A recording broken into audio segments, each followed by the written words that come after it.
औज़ुबिल्लाहि मिनश्शैतानिर्रजीम बिस्मिल्लाहिर्रहमानिर्रहीम। Welcome to my YouTube channel job test hacker. जैसा कि आप जानते हैं आजकल ये बहस ज़बान ज़द-ए-आम है कि ईटा का क्वालिटी चेक कब होगा, पीएचडी की अपॉइंटमेंट्स किस तरह होगी, फ़ेज़ 2 में जो है 50+ वालों को चांस मिलेगा या फिर 40 to 49 लोकल्स को चांस मिलेगा या सरप्लस को चांसेस मिलेंगे। तो ये सारे क्वेश्चंस आजकल कैंडिडेट्स के माइंड में घूम रहे हैं। सोशल मीडिया पर बहस चल रही है कि क्या होगा क्या नहीं होगा, किस तरह ईटा इसको करेगा। बहरहाल ईटा का अभी तक वाज़ेह मौक़िफ़ इस पर सामने नहीं आया कि वो सीबीटी फ़ेज़ 2 को 50+ वालों को पहले अपॉइंट करेंगे एडजस्टमेंट यूसी में, या फिर वो 30 से 49 वालों को अपॉइंट करेंगे लोकल कैंडिडेट्स को। तो बहरहाल ये बहस ज़ेर-ए-आम है, ज़बान ज़द-ए-आम चल रही है आजकल। तो इस पर वाज़ेह मौक़िफ़ नहीं आया ईटा वालों की तरफ से।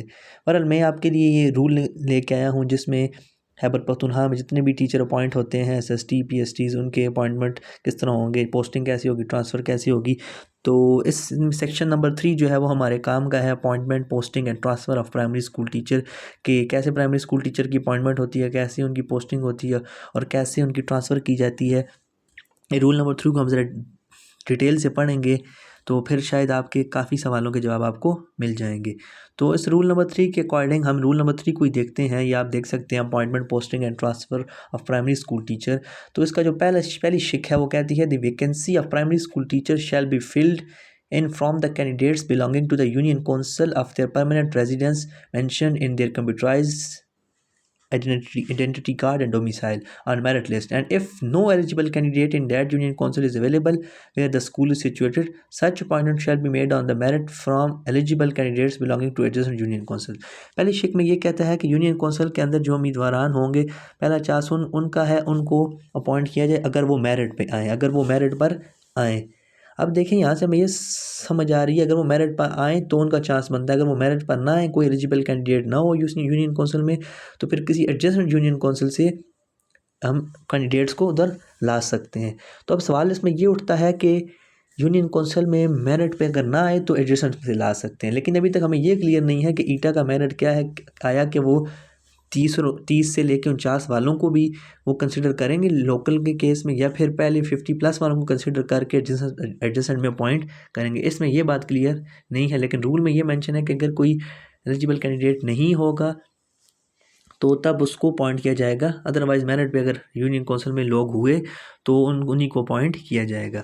रूल नंबर 2 ये साथ ही ये रूल नंबर 1 का जो सेकंड पार्ट है वो ये कहता है कि अगर वो प्राइमरी स्कूल टीचर की वैकेंसी, में इसकी उर्दू पढ़ देता हूँ, कि प्राइमरी स्कूल टीचर की वैकेंसी अगर होगी किसी एडजेसेंट यूनियन कौंसिल में, अगर एडजेसेंट यूनियन कौंसिल में एक बंदे की पोस्टिंग हो गई है और अगर उसी बंदे की जिसकी एडजेसेंट यूनियन कौंसिल में पोस्टिंग हुई है, उसी की यूनियन कौंसिल में अगर सीट खाली हो, तो वो फ़ौरन 15 दिन के अंदर अंदर अपनी यूनियन कौंसिल में वापस ज्वाइन कर लेगा और उस यूनियन कौंसिल में दोबारा से सीट खाली हो जाएगी। इसका मतलब ये हुआ एडजेसेंट यूनियन कौंसिल में होने वाली तकर्री आर्ज़ी बुनियाद पे होगी। जैसे ही पीछे से यूनियन कौंसिल में उसकी सीट खाली होगी, चाहे वो 2 महीनों में हो, 3 महीनों में हो, जब भी हो, तो वो वापस अपनी यूनियन कौंसिल में आ जाएगा।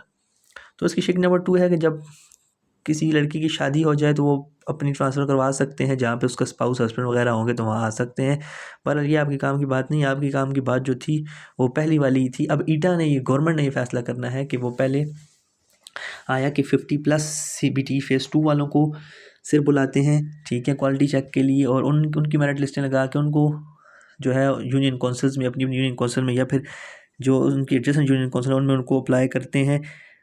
और जो उसी यूनियन कौंसिल के अगर लोकल जो हैं 30 से 49 है उनको वो इग्नोर करते हैं, या फिर 30 से 49 वाले लोकल हैं उनको वो पहले प्रेफरेंस देंगे।